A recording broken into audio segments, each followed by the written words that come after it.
Assalamualaikum warahmatullahi wabarakatuh. Bismillahirrahmanirrahim. Yang terhormat kepada Bapak dosen pengampu studi Al-Quran Hadis, Bapak Ahmad Sadat MAG, dan teman-teman yang sedang menonton video ini. Izinkan saya memperkenalkan diri. Perkenalkan, nama saya Hilda Putri Laila Syifa, mahasiswi UIN Sayyid Ali Rahmatullah Tulung Agung, jurusan Psikologi Islam kelas 1F. Di sini saya akan menjelaskan sedikit tentang pengertian hadis mutawatir dan hadis ahad. Yang pertama, hadis mutawatir. Pengertian hadis mutawatir yaitu hadis yang diriwayatkan oleh sejumlah orang pada setiap tingkat sanadnya, yang menurut tradisi mustahil mereka bersepakat untuk berdusta dan karena itu diyakini kebenarannya. Intinya, hadis yang diriwayatkan oleh banyak orang di setiap generasi, sejak generasi sahabat hingga generasi akhir atau penulis kitab, yang mana orang banyak tersebut layak mustahil sepakat untuk bohong. Hadis mutawatir bersumber dari Nabi SAW. Hadis mutawatir sama dengan Al-Quran dalam hal keautentikannya, karena keduanya qat'iyul wurud, sesuatu yang datangnya itu pasti. Para ulama juga sepakat bahwa hadis mutawatir wajib diamalkan dalam seluruh aspek, termasuk dalam bidang akidah. Yang selanjutnya, syarat-syarat hadis mutawatir. Yang pertama, hadis itu diperoleh dari Nabi atas dasar panca indera yang yakin. Yang kedua, bilangan perawinya dilihat dari segi banyaknya, telah mencapai jumlah yang menurut adat mustahil mereka bersepakat terlebih dahulu untuk berdusta. Yang ketiga, ada kesinambungan jumlah perawi antara tobakoh masing-masing. Dengan demikian, bila jumlah perawi pada tobakoh pertama sekitar 10 orang, maka pada tobakoh-tobakoh lainnya juga harus sekitar 10 orang. Selanjutnya, pembagian hadis mutawatir. Hadis mutawatir dibagi menjadi 3. Yang pertama yaitu hadis mutawatir lafzi, ialah hadis mutawatir yang lafaz dan maknanya sesuai antara riwayat satu dengan yang lainnya. Yang contohnya, barang siapa yang sengaja berdusta atas namaku, maka hendaklah ia menduduki tempat di neraka. Hadis riwayat Al-Bukhari. Yang kedua, hadis mutawatir maknawi, ialah hadis yang lafaz dan maknanya berlainan antara satu riwayat dengan riwayat yang lain, tetapi terdapat persesuaian makna secara umum. Contohnya, hadis tentang mengangkat tangan dikala berdoa. Nabi SAW tidak mengangkat kedua tangannya ketika berdoa selain dalam doa sholat istisqa. Beliau mengangkat tangannya hingga tampak putih kedua ketiaknya. Yang ketiga ialah hadis mutawatir amali, sesuatu yang diketahui dengan mudah bahwa ia dari agama dan telah mutawatir di kalangan umat Islam, bahwa Nabi SAW mengajarkannya atau menyuruhnya atau selain dari itu. Dari hal itu dapat dikatakan soal yang telah disepakati. Contohnya, berita-berita yang menerangkan waktu rakaat sholat jenazah, sholat id, kadar zakat, dan segala rupa yang telah menjadi kesepakatan ijma. Itu menurut Endang Sutari 1997.122.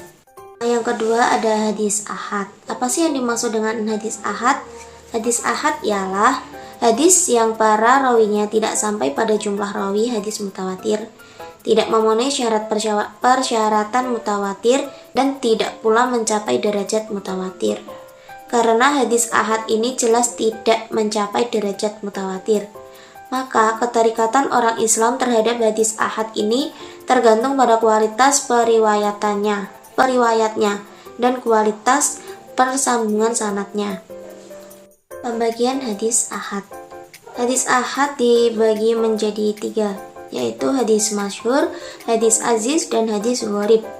Untuk hadis masyhur disebut juga dengan hadis mustafid, walaupun terdapat perbedaan, yakni bahwa pada hadis mustafid jumlah rawinya 3 orang atau lebih sejak tingkatan pertama, kedua, sampai terakhir. Sedang hadis masyhur jumlah rawinya untuk tiap tingkat tidak harus 3 orang. Jadi hadis yang pada tingkatan selanjutnya diriwayatkan oleh banyak rawi, maka hadis itu adalah termasuk juga hadis masyhur. Macam-macam hadis masyhur. Hadis masyhur dibagi menjadi 3. Yang pertama, masyhur di kalangan para muhaddisin dan lainnya, golongan ahli ilmu dan orang umum. Contoh, orang yang menyelamatkan sesama muslim lainnya dari gangguan lidah dan tangannya. Hadis riwayat Bukhari Muslim. Yang kedua, masyhur di kalangan ahli ilmu-ilmu tertentu. Ahli hadis saja, ahli fikih saja, atau ahli tasawuf saja, dan lain sebagainya. Contohnya, tidak sah sholat bagi orang yang berdekatan dengan masjid selain sholat di dalam masjid. Yang ketiga, masyhur di kalangan orang-orang umum saja. Contohnya, bagi peminta itu adalah hak walaupun datang dengan kuda. Macam-macam hadis ahad yang kedua, yaitu hadis aziz. Hadis yang diriwayatkan oleh 2 orang walaupun 2 orang rawi tersebut terdapat pada satu tobaqoh saja.